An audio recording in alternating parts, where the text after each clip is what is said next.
कि हरिद्वार सीट से वीरेंद्र रावत कांग्रेस के प्रत्याशी हैं, वो हमारे साथ इस वक्त मौजूद हैं। उनसे जानते हैं किस तरह का रुझान और जनता उनको किस तरह से अभी तक फीडबैक दे रही है। वीरेंद्र जी, सबसे पहले स्वागत है आपका।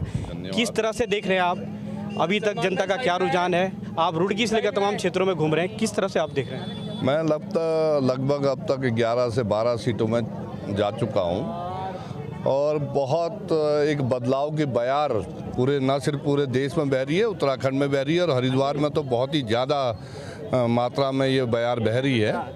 लोग एक बदलाव चाहते हैं। पिछले 10 वर्षों से डबल इंजन की सरकार से लोग अब आजी जा चुके हैं, चाहे मसला हो बेरोजगारी का, चाहे मसला हो महंगाई का, हर मोर्चे पर भाजपा सरकार फेल हो चुकी है। ना तो ये महिलाओं की सुरक्षा कर पा रही है। अंकिता भंडारी के हत्याकांड को इतना समय हो गया है, अभी तक ये उसके वीआईपी का नाम तक नहीं बता पाई है। तो इनका जो है बेटी बचाओ बेटी पढ़ाओ नारा जो है वो खोखला है और ये ना तो महिला सुरक्षा कर पा रहे हैं और उत्तराखंड की तो कानून व्यवस्था भी ध्वस्त हो चुकी है। पिछले दिनों एक संत को दिन दहाड़े गोली मार दी गई, तो कानून व्यवस्था भी ध्वस्त हो चुकी है और महंगाई तो चरम पर है ही। एक दिन पहले आपको एक छोटा सा काफ़ी बड़ा झटका जो है धर्मपुर सीट पर लगा, जहां पर आप प्रचार करने आए हैं। दिनेश अग्रवाल जी 3 बार के विधायक रहे, 2 बार कैबिनेट मंत्री रहे, हरीश राव जी सबसे करीब माने जाते रहे।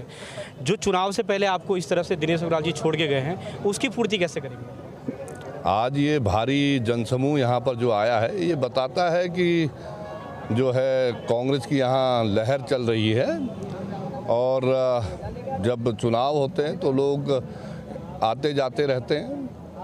अभी कई लोग भाजपा के हमारे संपर्क में हैं जो बहुत जल्दी हमको ज्वाइन करेंगे। बसपा के कई लोग ज्वाइन कर चुके हैं और मैं तो सिर्फ यही कह सकता हूं, उनको शुभकामनाएं दे सकता हूं।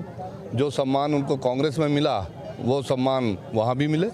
एक पिता के रूप में हरीश रावत जी जो जिम्मेदारी निभा रहे हैं, कहीं ना कहीं उनके सामने बड़ी चुनौती है। अपने बेटे को उन्होंने सांसद का टिकट जो है, कहीं ना कहीं उनकी भी उसमें वो रही होगी, पूरी मेहनत रही है। किस तरह से देख रहे हैं आप, कितनी मेहनत कर रहे हैं आपके पिता, और एक पिता के लिए आप क्या कहना चाहेंगे? बहुत ज़्यादा मेहनती व्यक्ति हैं और उन्होंने जो आज ये मुकाम पाया है अपनी मेहनत के बलबूते पर पाया है।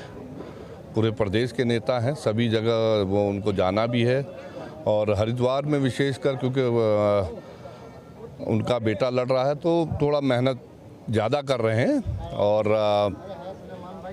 उनके द्वारा जो किए गए कार्य हैं हम उनके आधार पर चुनाव लड़ रहे हैं। और मैं लगातार 2009 से हरिद्वार क्षेत्र में सक्रिय रहा हूं, वहां के घर घर से वाकिफ़ हूं, वहां क्या समस्याएं हैं उनसे वाकिफ़ हूं और मैंने 72 सूत्रीय एजेंडा बनाया है अपने लिए। यदि मुझे जनता मौका देती है संसद में उनकी आवाज़ को बुलंद करने का, तो मैं इन 72 सूत्री कार्यक्रमों को पूरा करने का प्रयास इन 5 वर्षों में करूंगा। और जनता वहां की पूछ रही है, हरिद्वार की जनता उनसे पूछ रही है कि आपने जो घोषणाएं की थी, चाहे झबरेड़ा में एक युवाओं के लिए स्टेडियम बनाने की बात थी, बस स्टैंड बनाने की बात थी, मध्य हरिद्वार में जो है पानी की निकासी की समस्या बहुत बड़ी है, ढंडेरा और उसके आसपास के क्षेत्रों में पानी की निकासी की बहुत समस्या है। इन समस्याओं पर उन्होंने घोषणाएं की थी कि हम इस समस्याओं को दूर करेंगे, लेकिन इनमें से एक भी समस्या दूर नहीं की गई। उनके बाद 2 और मुख्यमंत्री आ गए, लेकिन वो समस्या जस की तस है और मुझे तो लगता है ये समस्या इंतजार कर रही है वीरेंद्र रावत का। वीरेंद्र रावत को रिप्रेजेंट करने का मौका मिलेगा तो निश्चित रूप से इन समस्याओं का हल करेंगे। धन्यवाद हमसे बात करने के लिए। ये थे हमारे साथ वीरेंद्र रावत जी, जो कि हरिद्वार से कांग्रेस के प्रत्याशी हैं, पूर्व मुख्यमंत्री हरीश रावत के बेटे हैं। इनके सामने एक और पूर्व सीएम यानी त्रिवेंद्र सिंह रावत चुनावी मैदान में है।